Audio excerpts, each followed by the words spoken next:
Gurubhyo Namaha. Jnananandamayam Devam Nirmalaspadikakritam Adharam Sarva Vidhyanam Ayagrivam Upasmahe. Welcome to session 4 of Jeeva Yatra. In session 1 we saw the introduction to Jeeva Yatra. What is Jeeva, what is Yatra we saw. And session 2 we saw verse number 1 and 2. Okay. So verse number 1 and 2 we saw. What is the verse number 1? Verse number 1, the author says that everybody desires Nityam, permanent happiness, but they don't know exactly what it is, and they don't know the ways and means to attain that. And in verse number 2 he says that only Upanishad can give, the Vedanta can give this knowledge. And verse 3 is giving an example from Kadhopanishad. And verse 4 he says that only through Atma Jnanam one can attain this permanent happiness. Now session 4 we will deal with verse 5. See, there are 4 Purusharthas: Dharma, Artha, Kama, Moksha. The righteous way, that is Dharma. Artha is objects, acquiring objects. And Kama means enjoying. And Moksha is permanent happiness. He says that initially, when you are in a spiritual path, you can definitely have objects and you can even enjoy them, so long as you do it in a righteous way. Then what will happen? Sooner or later, you will understand the defects or demerits in them, and you will long for something which will give you a permanent happiness. That is the moksha. Astikyam dridamulam eva manujaha sambadayatu aditaha karma achara yutaha tataha cha bhavatu swargadi bhoga ichaya swargadau apicha kramena gamitaha nairashyam eva astire nitya anitya vicharena swadikritaha tattvam samanvichatu. Let us do the Anmayam. Aditaha, in the beginning, at first, Manujaha, Manushyaha, human being, Dridamulam, firmly rooted, Astikyam eva sambadayatu. Astikyam eva sambadayatu means let them have faith in Veda. Both the Purva Bhaga and the Uttara Bhaga, both in Karma Kanda and Jnana Kanda. So let them have faith in Veda. Okay. Tataha cha swargadi bhoga ichaya karma acharaha yutaha bhavatu. Then he wants, see, in this Karma Kanda, you are allowed to have objects, pleasures in a righteous way. So what happens? Then you will have all pleasures. You want to have children, then there is a particular yaga you have to do. You want to go to Swarga, there is a way, it shows, the Veda shows that. Then any pleasures, Swargadi means example, any pleasures, any enjoyment, any acquisitions you want to have, the Veda Purva Bhaga shows the way, how it is to be done in a righteous way. So karma achara yuta means with dharma. Whatever the dharma mentioned, with that, you will do that. He says that. The author says that do that initially, when you are in the initial path, okay. Then, cha astire sorgado api kramena nairashyam eva gamitaha. Then what happens? As you keep enjoying these objects and pleasures, the day will come, sooner than later, then you will understand that these won't give me the permanent happiness. And they have demerits in them. Though they give some pleasure, but it is also fraught with a lot of difficulties and sufferings. Then astire means they are not permanent. Then gradually nairashyam eva gamitaha. Nairashyam means vairagyam, disappointment. You disappoint with that, my money is my objective. My money is my end. Money acquisition is my sadhyam. Then you go and work. Then you are having attained the money. Either you want to have more money, or you find it difficult to retain it, or you have problem, with that money, right?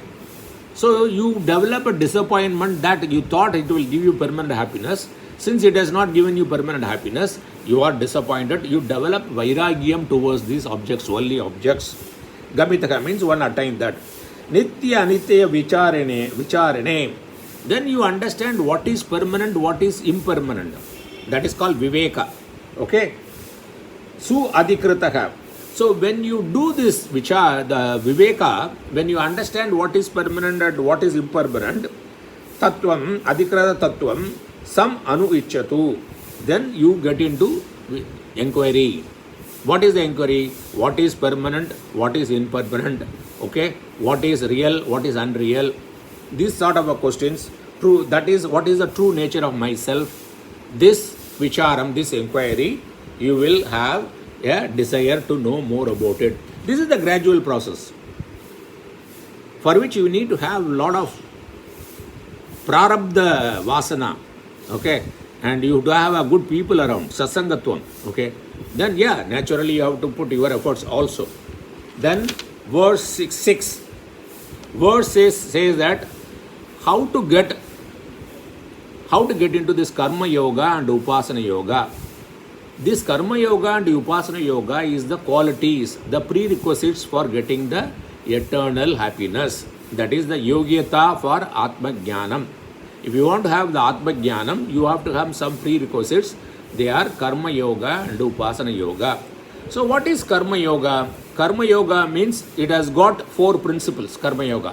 What are they? First, know what are the adharmic actions, unrighteous actions. What is unrighteous action? Whatever you don't want others to do to you, that is unrighteous actions. Then identify them, reduce. So this is one first principle of karma yoga. Second principle, understand what is dharmic action. This adharmic action is also known as a nishiddha karma, the prohibited actions by our Veda. Then include dharmic actions gradually. That is called vihita karma or nitya karma. Do something. See that for everybody, one common standard thing that is dharmic action is Panchamaha Yajnam. This Panchamaha Yajnam everybody should do. What are they? Brahma Yajnam, then Rishi Yajnam, then Pitru Yajnam, then Manusha Yajnam, and Bhuta Yajnam.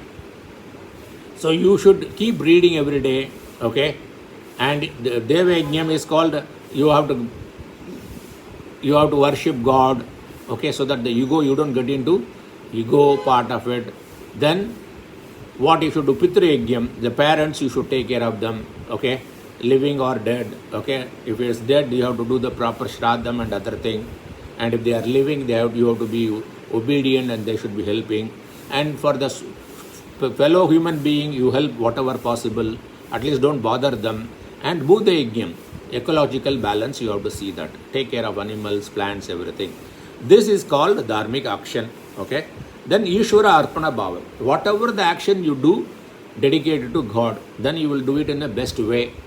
The quality will be very good and the quantity also, required quantity you will do. Then whatever the results come, accept it as a prasada. So these are the 4 principles of karma yoga. When you do all these 4, you are in the path of karma yoga. What are they? Reduce and totally eradicate adharmic actions.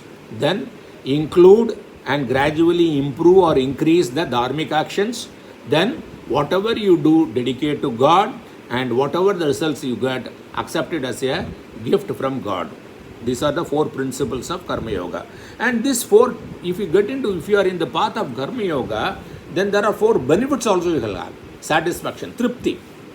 When you are in, you will be very happy, because whatever you are doing to God, and whatever the results you are giving, you are accepting, you are happy. Then there is a mental peace, serenity will be there. Then the social harmony, because you are not getting into adharmic action and you are getting into dharmic action, there will be a social harmony and there will be a spiritual growth. This is very important. Okay. So this verse we will deal again in the next session.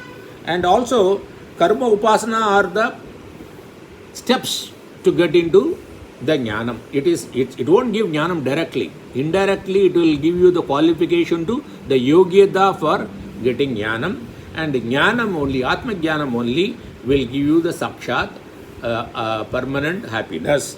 Okay. So karma yoga, what is the thing? It will remove what? It will remove the impurity in the mind. That means you will gain chitta shuddhi. And by doing upasana yoga, what will you do? You will get vikshepa, that is the distraction in the mind. And what is the benefit? The benefit is you get one-pointedness.